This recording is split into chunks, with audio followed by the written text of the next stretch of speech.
श्रोतागण, भाई और बहनों, मातृशक्ति को नमन। चैनल 24+ न्यूज के खास, विशेष, मनमोहक, चित्त समाधि देने वाला, चित्त को प्रसन्न करने वाला, रोम रोम को पुलकित करने वाला और हमारे जीवन को आनंदित करने वाला, मेंटल पीस देने वाला, अच्छे व्यक्ति का निर्माण करने वाला, व्यक्तित्व विकास करने वाला और योग दर्शन शिक्षा की बातें बताने वाला, जीवन कैसे होलिस्टिक बने, जीवन कैसे सर्वांगीण बने, उसके बारे में बात बताने वाला पुनरुत्थान कार्यक्रम में आपका हार्दिक स्वागत है, अभिनंदन है, सत्कार है।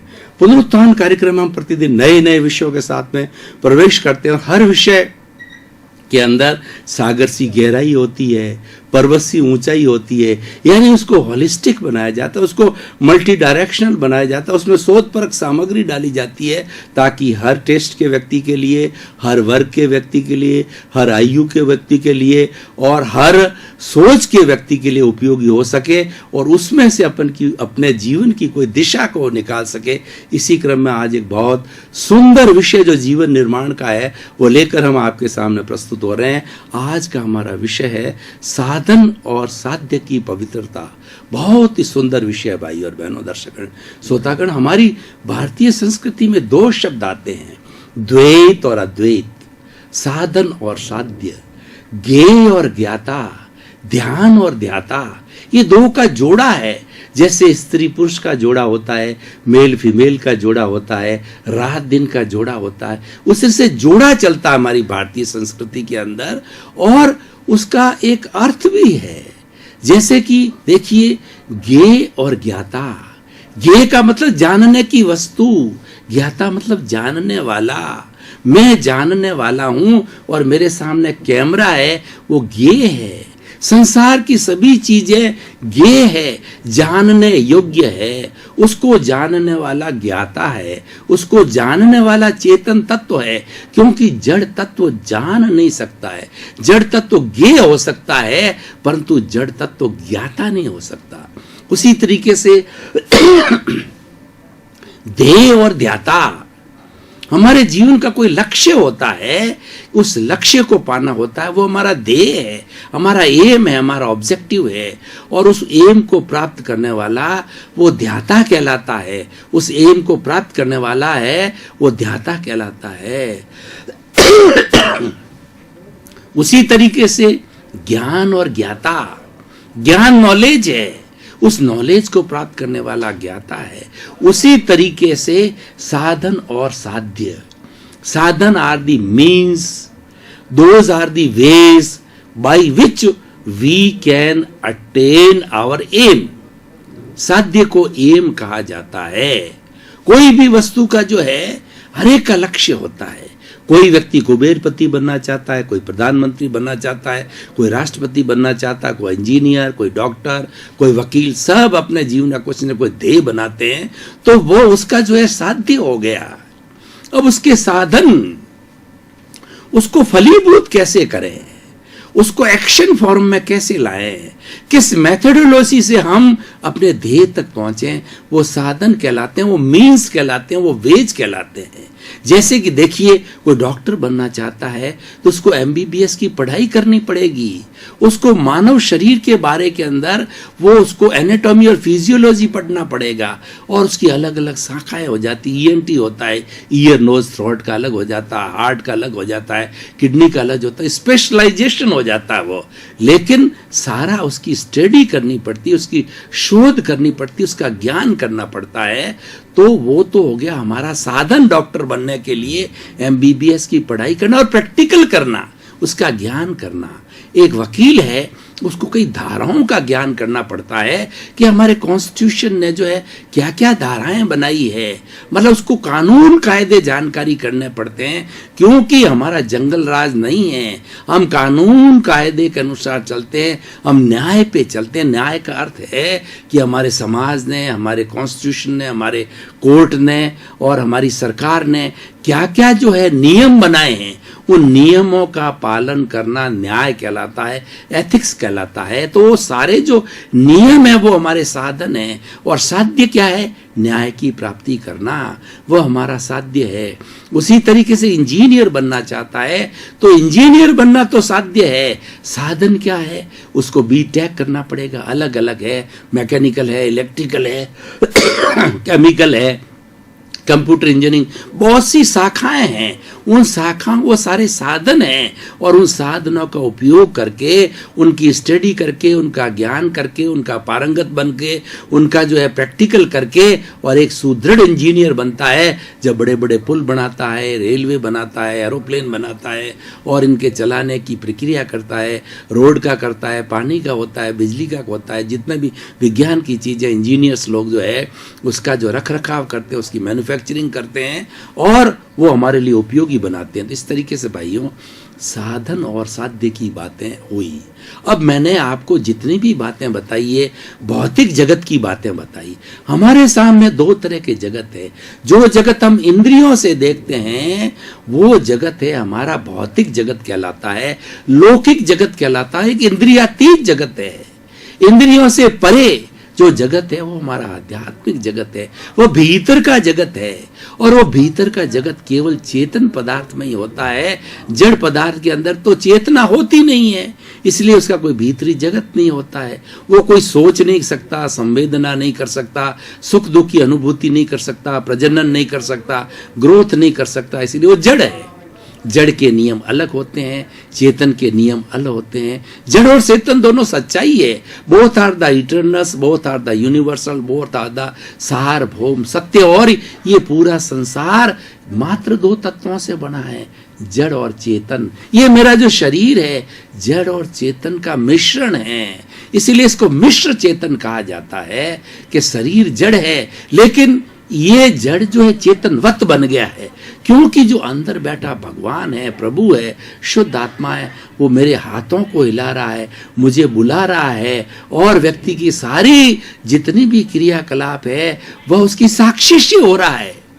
अगर चेतन तत्व, आत्म तत्व न हो तो व्यक्ति मुर्दा है, मुर्दा जड़ है, इसलिए उसको जलाया जाता है।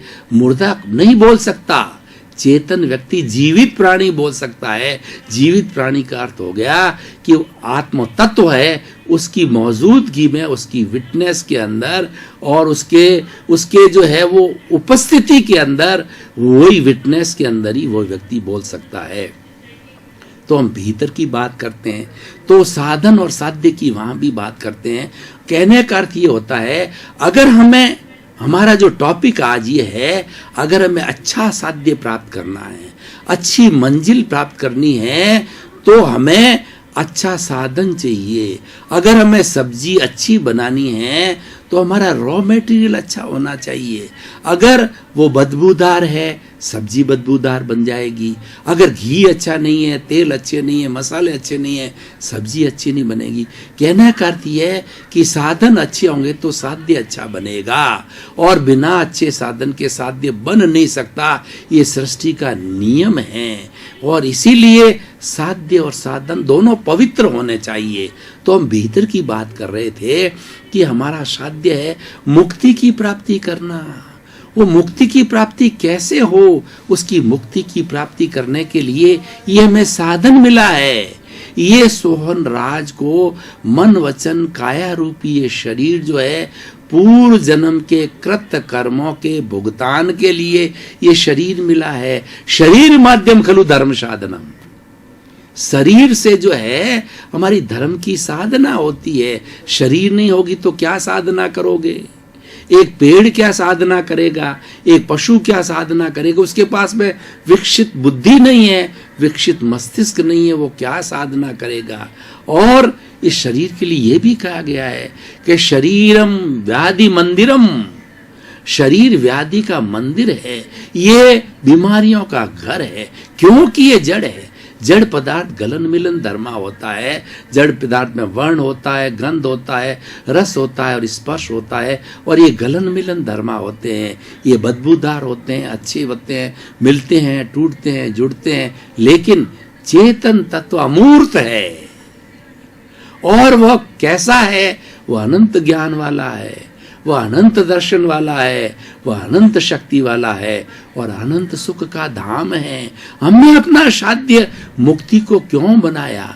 हमारी पूरी भारतीय संस्कृति के अंदर जो हमारी वे ऑफ द लिविंग है, हमारी जो लाइफ स्टाइल है, हमारा आर्ट ऑफ द लिविंग है, हमारा साइंस ऑफ द लिविंग है, उसको 4 भागों में बांटा गया है। काम, अर्थ, धर्म और मोक्ष। काम का ये शरीर की आवश्यकता है, शरीर यौन अवस्था को प्राप्त होता है तो वो काम को प्राप्त होता है, उसके लिए कोई ट्रेनिंग देने की जरूरत नहीं होती है, स्वतः ही होता है, उसकी पूर्ति के लिए विवाह किया जाता है।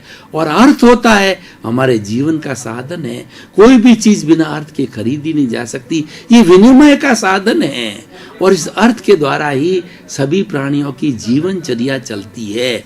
लेकिन धर्म तत्व जो है हमें मुक्ति की ओर ले जाता है। धर्म ऐसा साधन है, आत्मशुद्धि साधनम धर्म, वो हमें मुक्ति की ओर ले जाता है। वो हमारा एक साधन है, वो साधन शुद्ध है और उस शुद्ध साधन के द्वारा हम शुद्ध साध्य है मुक्ति की प्राप्ति करते हैं। अब थोड़ा धर्म क्या होता है, हमने भीतरी जगत की बात की है, मुक्ति की बात की है, तो हमें इस धर्म को भी समझना होगा कि धर्म क्या होता है। धर्म ये होता है कि प्राणी मात्र को भी कष्ट न दिया जाए। इस सृष्टि के अंदर जितने भी प्राणी हैं वो प्राणी सभी जीना चाहते हैं, कोई मरना नहीं चाहता, कोई दुख नहीं चाहता, सब सुख चाहते हैं। तो आप किसी को दुख क्यों देते हो? इसीलिए दुख देने को अधर्म कहा गया है और सुख देने को धर्म कहा गया है। जैसी करनी वैसी भरनी, as you will sow as you will reap. जैसा करोगे वैसा भरोगे। दुख दोगे तो पाप की प्राप्ति होगी, प्राणी मात्र को सुख दोगे, उसके अस्तित्व का हनन नहीं करोगे, उसके अस्तित्व को स्वीकार करोगे तो आपको जो पुण्य की प्राप्ति होगी, आपका जीवन सुखमय बनाएगा। बड़ी सरल थ्योरी जो है हमारी धर्म की थ्योरी है। तो हम धर्म की बात कर रहे थे, शुद्धिकरण की बात कर रहे थे। इस शुद्धिकरण को 12 भागों में बांटा गया है। 6 भाग तो बाह्य है और 6 भाग भीतरी है। बाह्य भागों को हम निर्जरा भी कहते हैं, तप भी कहते हैं, तपस्या भी कहते हैं। शोधन की प्रक्रिया है, ये रासायनिक क्रिया है। इसको बाहर और भीतर 6 भागों में बांटा गया, वो हमें समझना जरूरी है क्योंकि हम शांति को प्राप्त करना चाहते हैं। ये उसके साधन हैं। तो देखिए बाह्य साधन क्या है? अनशन, उनोदरी, भिक्षाचरी, रस परित्याग, काय कलेश, प्रतिसलीनता। मैं संक्षेप में बताना चाहता हूं। अनशन का मतलब तो उपवास, 1 दिन उपवास करना, 2 दिन उपवास करना, भोजन नहीं लेना और हमारे डाइजेशन सिस्टम को रेस्ट देना। उनोदरी का अर्थ मतलब भूख से कम लेना ताकि हमारे शरीर में गैस के लिए जगह रहे। और भिक्षाचरी 2 तरह की होती है। जैसे गाय होती है, वो गाय अलग अलग बूटों के ऊपर अलग अलग पौधों पे जाके थोड़ा थोड़ा थोड़ा थोड़ा लेती, मधुकरी व्रती होती है। भौरा होता है सारा रस एक फूल का नहीं वो पीता है, अलग अलग फूलों से मधुकरी वृत्ति होती है। ये साधु सन्यासी अलग अलग घर में जा कर के और थोड़ा थोड़ा लेते हैं ताकि सबका जो है व्रत निपट जाए, सब लोगों को औभाग्य प्राप्ति हो जाए और किसी को कोई कष्ट नहीं। वो दान होता है, अपने हिस्से का दान होता है। ऐसा नहीं पूरा ले लिया और उसको दुख हो जाए, वो भूखा रह जाए। लेकिन जो हमारे ग्रस्त लोग हैं उनके लिए अगर हमारे सामने टेबल की ओर 50 आइटम पड़े हैं, शादी के समय जाते हैं, तो हमारे जो है वो हमारे इस शरीर को जो है भाड़ा देने के लिए, शरीर को जीवित रखने के लिए हित मित रित भोजन चाहिए। 5-7 आइटम से सर्वाइवल भी हो जाता है और टेस्ट भी हो जाता है। ऐसा नहीं है कि 50 के 50 चीज़ों को हमने टच कर लिया। तो ये हो गया कि अनशन, उनोदरी, भिक्षाचरी, रस परित्याग।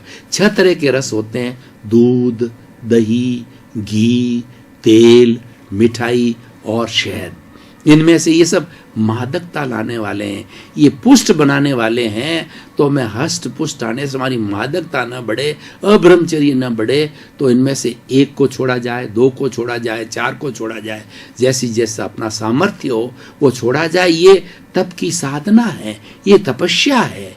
तो ये अनशन, उनोदरी, भिक्षाचरी, रस परित्याग और काय क्लेश का अर्थ होता है हमारे शरीर को जो है मुलायम बनाना, इलास्टिक बनाना। उसके लिए हमारे मसल्स मुलायम होने चाहिए, उसके लिए हमें प्राणायाम करना चाहिए, आसन करना चाहिए, मॉर्निंग वॉक करना चाहिए, परिश्रम करना चाहिए। इसको कहते हैं काय क्लेश। और प्रतिसल्लीनता का अर्थ हो गया कि हमारी इंद्रिय, सारी दुनिया के जितने विषय, इसके 23 विषय होता है, स्पर्शन रसन घ्राण चक्षु श्रोत्राणी इंद्रियाणी, ये 5 इंद्रियां 23 विषय को ग्रहण करती है और आदमी इंद्रिय लोलुप हो जाता। वो न होना, उस इंद्रिय लोलुपता को खींच करके भीतर की ओर लाना, उसका डायरेक्शन प्रभु की ओर करना, भीतर विराजमान शुद्ध आत्मा भगवान की तरफ करना।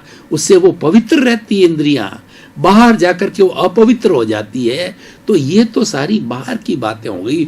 अब कोई लाभ ज्यादा कमाना चाहता है, हमारा जो ये सब साधन है, और हमें अगर सात्य की जल्दी प्राप्ति करनी होती है तो भीतर के अंदर हमारा भाव पक्ष है, भीतर में तेज रूपांतरण होता है। और भाव पक्ष क्या कहा जाता है कि भाव मत बिगाड़ो, भाव बिगाड़ने से भाव बिगड़ जाता है। मतलब हमारे भाव जितने भी खराब होते हैं, हम किसी के प्रति गलत कमेंट्स करते हैं, किसी के प्रति नेगेटिविटी रखते हैं और किसी के प्रति प्रतिक्रिया करते हैं, तो हमको कोई अधिकार नहीं है, क्योंकि ये कुदरत के कानून के तहत हर व्यक्ति जी रहा है, अपने पूर्वकृत कर्मों के तहत जी रहा है, उसी के लिए शरीर मिला है भुगतान के लिए।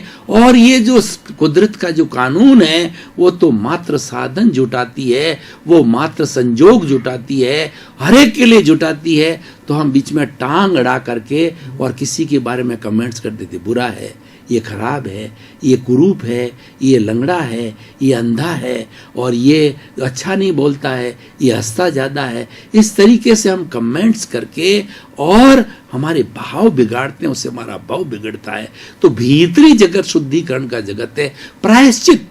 यानी हमने आजकल मनुष्य का जो जीवन है इतना पावरफुल जीवन है और ये इतना श्रेष्ठकर जीवन है कि हम प्रायश्चित कर सकते हैं, प्रत्यक्ष और अप्रत्यक्ष। हमारे किस प्राणियों से जन्म जन्मांतर में हमने किन किन के साथ के अंदर दुख दिया है, कोई बात नहीं है, आज हमें चेहरा परिचित नहीं है, हम परिचित नहीं है उससे, लेकिन ये हमारी आत्मा अव्याबाद आत्मा है। अव्याबाद का मतलब ये किसी को दुख नहीं देने वाली है, और हर प्राणी की आत्मा दुख नहीं देने वाली है। और एक आत्मा से दूसरी आत्मा से बात करने के लिए किसी तार की जरूरत नहीं, किसी माध्यम की जरूरत नहीं है। जो ही आपने जो है 84 लाख जीवन का आह्वान किया। दर्शकगण, श्रोतागण, भाई और बहनों, आपका बहुत बहुत धन्यवाद। पुनरुत्थान कार्यक्रम जीवन निर्माण की बात करता है, लौकिक जगत और पारलौकिक जगत के सुधार की बात करता है, पुनर्जन्म की बात करता है, धर्म की बात करता है, कर्म की बात करता है, योग दर्शन शिक्षा की बात करता है। हमारा इहलोक और परलोक दोनों अच्छा बने, उसके सामंजस्य के सूत्र बताता है। क्योंकि हमारा उद्देश्य यही है, हम व्यक्ति को बदलना चाहते हैं, व्यक्ति की नकारात्मक को हटा करके उसको सकारात्मक बनाना चाहते हैं, उसकी सोच को सही करना चाहते हैं। हमारे पास न जो तंत्र है, न कोई मंत्र है, न कोई विद्या है, न कोई मैली क्रिया है, कुछ भी नहीं, ना कोई जादू है। हमारे पास तो हमारी सोच कैसे अच्छी बने, यही सूत्र है। इसी क्रम में आपका जीवन आनंदमय हो, मंगलमय हो, धन्य हो, शतायु हो, दीर्घायु हो, और मानव जीवन का उपयोग करके परोपकार में करके आप अपने जीवन को धन्य बनावें। आपके प्रति मंगल भाव।